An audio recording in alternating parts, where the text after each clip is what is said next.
Now,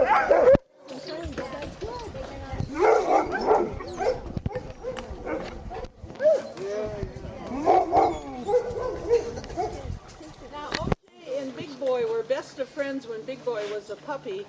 And then when those females came into heat, Big Boy didn't want to be second best. He wanted to be the boss. Oh.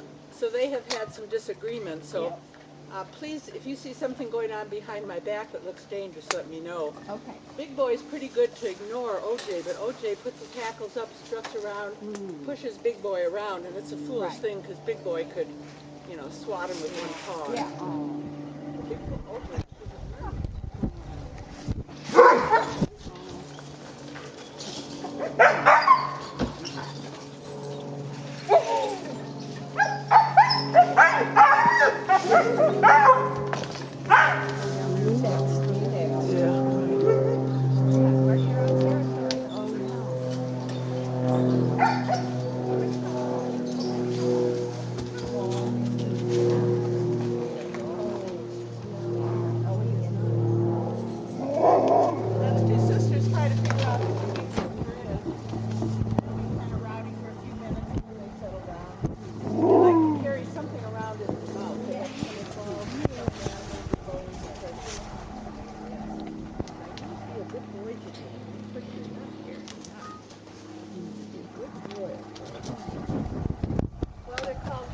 OJ sled dogs, and by those terms what I mean is just a northern mixed breed working dog. No wolves, no German shepherds, no poodles, just the dogs that have been part of the North, dogs that have been pulling sleds for hundreds of years.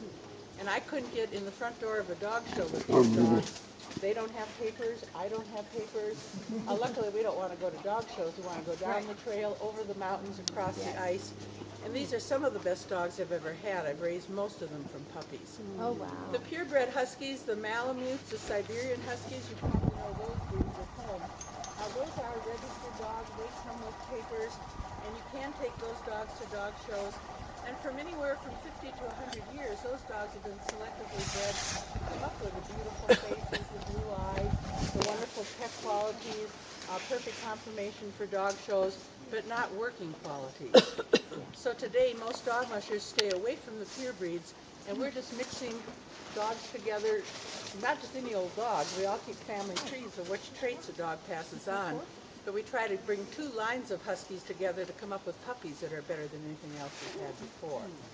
And depending on what kind of dog mushing you care to do, you select for different kinds of dogs. You mentioned that the dogs you saw at the riverboat were smaller and looked like greyhounds. Those are racing dogs. Those are bred for speed, where mine are freight dogs. Mine are bred for strength and endurance. If mine were horses, mine would be Clydesdales, and those would be thoroughbreds, or quarter horses anyway. And then, and they're much lighter. The lighter the dog, the faster their pace.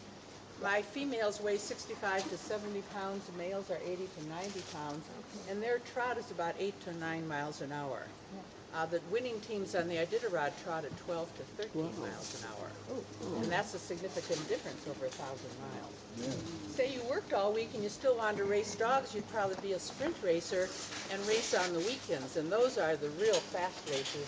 They just start out 5 miles, and those dogs are learned to run at a lope all the way, and then they just hop in a nice dog truck when they get to the end. And the North American Championships, the third week in March, those are the championship sprint races. And for the last few years, the European mushers have been winning with German short-hair pointers. And now some of the long-distance racers are mixing the German short-hair pointer with the huskies. And I don't know what they're going to do if a grouse lands out in the trail. If the dog's going to stop and point, or if it's going to keep running down the trail. But we have a few problems. But I'm trying to keep this old breed. My dogs are kind of the dogs that carry the mail and supplies for trappers and miners and people that lived out in the bush. And what I'm looking for are nice long legs so they can break trail in the snow, good tough pads on the bottom of their feet. The dogs sweat when they're panting and through the little leather part on their feet. And the snow is so dry here, they give off just a little bit of moisture when they're sweating. And that moisture soaks up the dry snow and makes snowballs between their toes. And when the temperature drops, the snow gets very abrasive and can wear the hair away and makes a cut in their foot. Having them run around on the gravel in the summer is good to toughen up their feet. I need dogs that grow a heavy winter coat. They're outside dogs. They live in these dog houses all winter. And I fill the houses up with straw. They make a little nest in the straw. And at night they with their feet under their belly, their nose under their tail, and if you snuggle your hand in there, it's just as warm as can be. These dogs have adapted to this environment. The Huskies that didn't grow enough fur, we quit breeding those dogs and just selected for the dogs that were comfortable in this environment because you want them to be comfortable. And then another thing I'm looking for is a dog that has a nice personality. I don't want to worry about them biting people or attacking children. Unfortunately, in Alaska, usually once somewhere in the year, a small child gets in a dog yard, and some dogs are really hyper, and if the dogs hear that dog scream or falls down, the child gets attacked and sometimes even killed. So I'm really breeding for a mild personality, and I do a lot of socializing with the dogs so they're used to children before they ever encounter one. Then the most important quality in a sled dog is just that natural desire to want to pull a sled. I can't make them pull it if I wanted to. If I dangled bologna in front of them, if they didn't want to pull a sled, they wouldn't. But we've been selecting for dogs that had a lot of desire, and by now it's really an instinct in these dogs, just like throwing a stick for your Labrador or putting your Border Collie in with some animals. These dogs seem to be born with that desire to pull sleds.